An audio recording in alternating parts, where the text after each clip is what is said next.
welcome back to Googie's Kitchen, and if you are new here then hello and welcome. My name's Alexis and I post 2 videos a week on a Tuesday and a Thursday at 7 AM.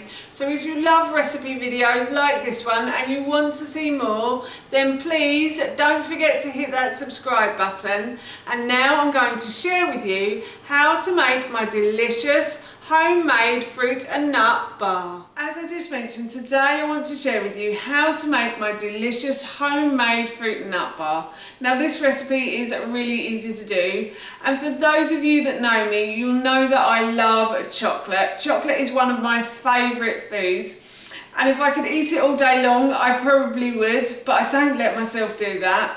And once upon a time, when I used to eat sugar and processed foods, I used to love something called a fruit and nut bar by a certain company in this country. Nowadays, I don't eat the fruit and nut bar anymore. Unfortunately, I can't eat it either. I think it may have gluten in it. So unfortunately, as I have a slight gluten intolerance, I'm unable to eat it. But I really do miss eating those types of chocolate bars. So one day I decided to try and make my own, and I came up with this recipe and I love it, and I'm going to be making it today as a little treat for myself. And while I was making it, of course, I thought I'd share the recipe with you. So here is how to make my delicious homemade fruit and nut bar. First thing I've done is I've grabbed myself a loaf tin and I've cut 2 pieces of greaseproof paper. So I've cut one lengthways, so I'm just going to slide that in the bottom, and I cut one widthways, like so. And the reason I use a loaf tin is because I find it stores easier in a tin like this, and obviously it makes it look more like a chocolate bar. And the reason I'm using greaseproof paper is I find it easier to pull the chocolate bar out when it's gone hard in the fridge, so it's just easier to pull that out. And also this acts as a bit of a wrapper afterwards as well. The next thing I'm going to do is I've grabbed a large saucepan and I'm going to put this onto a medium heat. And then to the saucepan I'm going to add some vegan butter. If you haven't got vegan butter and you aren't doing veganary and you aren't vegan, then you can always use ghee, or you could use unsalted butter as well. I'm just going to pop that into the pan, and then I'm also going to add about 50 mils of coconut cream as well. So I'm just going to pop that into my pan as well. And then I'm also going to add in some chopped dates and some raisins as well. So I'm going to pop those into the pan, and hopefully this will all melt together. And then in this tub here I have some chopped nuts. So a couple of days ago I weighed and measured out nuts. So I got some cashews, some pecans and some walnuts, and I weighed them out. I weighed about 75 grams each. And then I put them into a bowl and I added water and I put that into the fridge overnight.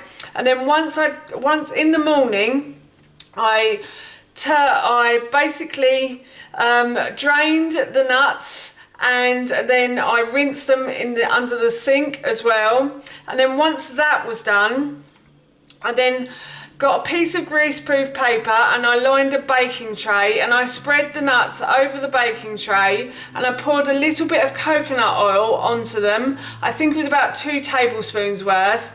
I poured the coconut oil on, and then I basically put them into the oven for about 3 to 4 hours.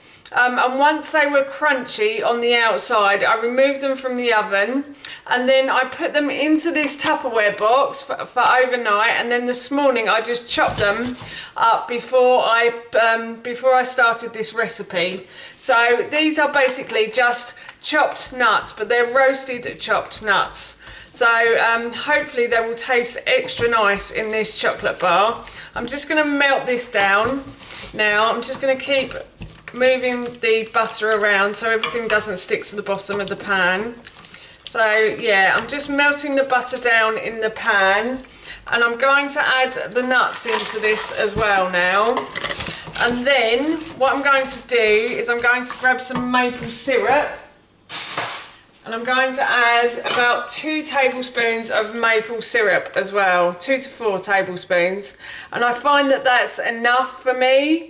If you want it a bit sweeter, then you can always add more tablespoons of maple syrup.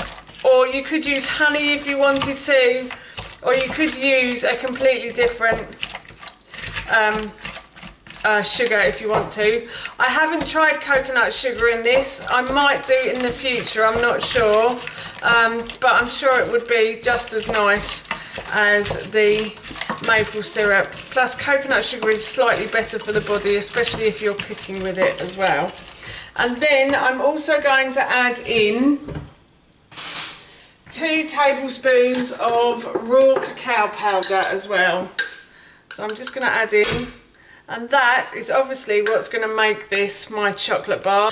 You can use cocoa powder as well.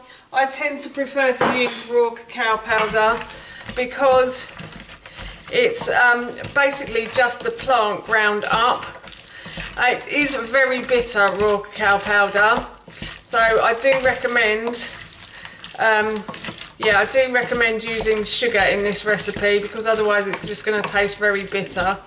But yeah, so yes, I'm just going to mix all of these ingredients together now, and then I'm going to remove this from the heat. Everything looks well melted down now, so I'm going to remove this from the heat, and I'm just going to leave it to cool for a few moments. I left the chocolate to cool for a few moments, and now what I'm going to do is I'm going to put the chocolate, the melted chocolate and all the nuts and all that goodness into the bottom of this loaf tin, and I'm going to spread it as evenly as I can across the base, and then I'm going to put this into the fridge. I'll probably put this into the fridge for a couple of hours and see how it is, but I may have to leave it overnight to make it go quite hard. So yeah, I might check it after a couple of hours and see how it is. If it's good, then I'll take it out, but if not, I'll leave it overnight and I'll show you what it looks like in the morning. But basically, that is the chocolate bar almost done. The chocolate bar has been in the fridge for a couple of hours, and I'm really pleased to say that it's actually gone very solid, and it smells so good as well. And I'm just going to try a little bit of the chocolate bar, if I can get a knife like that. I'm just going to chop off a corner because it does smell that good. I have to try it.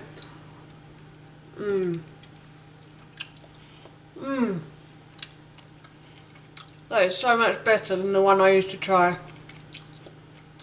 buy, sorry. That's delicious. So yes, that's my chocolate bar done. That's how you make my delicious homemade fruit and nut bar, and that recipe I will link in the description box below for you. As I mentioned earlier, I'm going to be having a little bit of this as a sweet treat this afternoon. So for now, that's it from me. Thank you so much for watching. Please feel free to give me a big thumbs up if you enjoyed this video, and please feel free to leave any comments below. And please don't forget to hit that subscribe button. See you all soon. Bye.